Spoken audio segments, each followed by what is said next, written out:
usanzwe uzishyura 20,000 kirazira.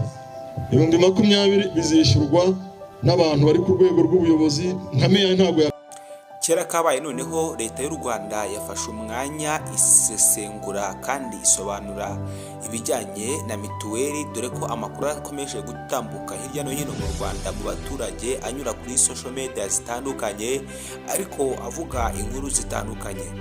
Abantu benshi baheze mu ruhirahiro, abandi baheze mu rujijo, aho bumva yuko mituweli yazamutse cyane igatutumba. Abandi barimo barinubira izamuka rya mituweli, dore ko benshi batazi neza impamvu yazamutse.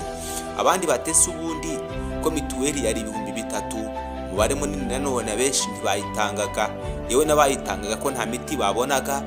Ikindi ko umuntu ajya kwa muganga akahamara umunsi wose kandi agiye kwivuza, rimwe na rimwe abarwayi bakirwa baryamye ku bitaro babuze umuganga. Abandi bati ni gute usanga kwa muganga umuganga umwe akora muri serivisi zirenze 3, bityo na bityo bigatuma umurwayi uhabwa serivisi yigwa kwa muganga. Ariko ubuyobozi bw'igihugu nk'uko bwakomeje gushishikariza abaturage kudapfa kwihutira kumva amakuru mbuga nkoranyambaga, bwagize buti mwebwe muri abaturage kandi muri abaturage bacu, turabakunda kuko ari mwe mutuma tubaho. None niye mpamvu umuyobozi yafata umuturage akamwica urubozo akamubwira ko agomba gutanga 20,000? Atereka reka ntago ariko bimeze, ahubwo yasobanuye uko bimeze. Dore ngaya amakuru ajyanye na mituweli by'ukuri kandi by'umwihariko uko byatangiye.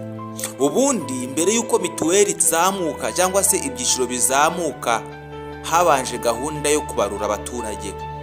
Iki gikorwa cyabaye mu gihugu hose, kirangije hajyaho sisitemu bita imibereho.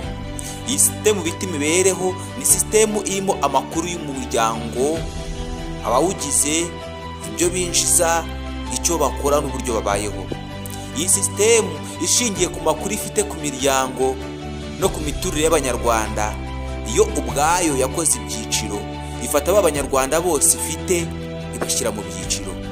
Imaje kubashyira mu byiciro, ibashyira mu byiciro 5. Irangije kubashyira mu byiciro 5, inafomingamo ibyiciro bya mituweli. Irangije ivuga yuko umuntu wese uba mu cyiciro cya mbere ni wa muntu utagira icyo yinjiza, wa muntu ubaho kubera amaramuko, ariko uyu muntu akaba adafite ikintu na kimwe yinjiza mu rugo. Ngo uyu muntu ntabwo leta izakomeza kwishyura 3,000 nubwo na mbere ariyo yamwishyuriraga, atahubwo uyu muntu azishyura 4,000 ariko abyishyurirwe na leta. Nyuma y'uko mituweli ihindutse sisiteme imibereho ishingiye ku gihe turimo n'ikoranabuhanga n'izamuka ry'igiciro cy'imiti, yafashe umwanzuro wo kuzamura ibiciro kuri mituweli. Ariko nanone izamura ibiciro bya mituweli ishingiye ku bukungu bw'Abanyarwanda. Umuntu utagira icyo yinjiza ngo uyu nguyu azajya yishyura 4,000 ariko abyishyurirwe byose 100% na leta.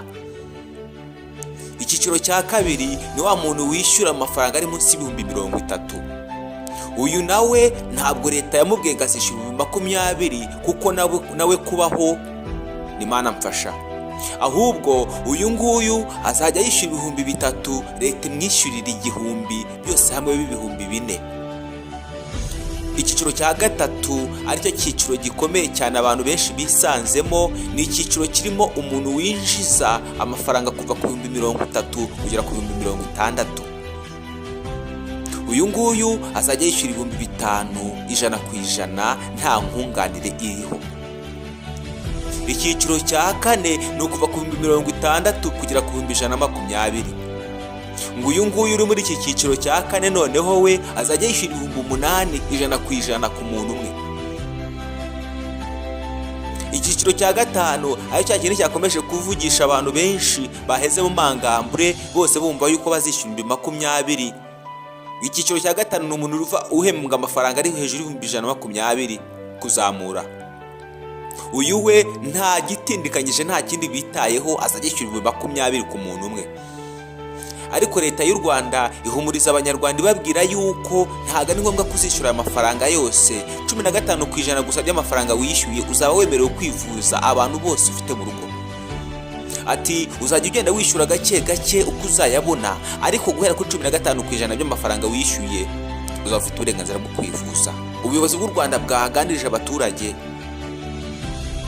uko ibyiciro bya mituweli bimeze. Noneho mbere yuko dukomeza, wowe ugeze kuri channel Erida Entertainment TV, kanda like, ukande share kugira ngo iki kiganiro kigere ku bantu benshi, kanda subscribe kugira ngo ubashe guhesha iki kiganiro cyacu agaciro. Turabashimiye kandi turabakunda, mbahaye ikaze. Ubundi byagenze bite kugira ngo abantu benshi bisange muri ibi byiciro? Mbere na mbere ibyiciro byariho, usibye kuba abantu benshi batari bazi neza, ariko ibyiciro byariho bitanga ibyiciro by'ubudehe. Nyuma byagiye bivugururwa, hagenda hahinduka, rimwe na rimwe hajyaho ibindi byiciro aribyo benshi bishyuragamo mituweli, aho umuntu yishyuraga 3,000 akabyishyura 100%. Ariko noneho ubu ibi byiciro byarahindutse bitewe na system, imibereho cyangwa se ubukungu bw'abanyarwanda uko buhagaze. Bamaje kujanisha naho igihe kigeze, ubuyobozi bwatangiye guhumuriza abantu babwira yuko bya bindi wajyaga kwa muganga bakakubwira ngo turakuvura, ariko indwara urwaye ntabwo umuti tuwufite. Icyiza nuko wataho ukajya muri farumasi ukajya kuwigurira, nyamara baguciye yandi y'ifatizo yo kuri mituweli. Bavuze yuko ibi bitazongera kubaho, ahubwo imiti yose uzajya uyisanga kwa muganga uko yakabaye, kandi hagiye kongerwamo izindi gahunda zishyurwaga 100% nazo zijye zishyurirwa kuri mituweli.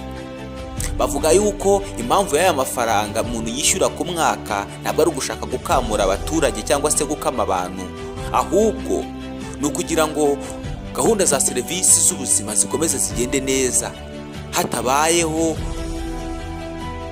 idindizwa mu buvuzi.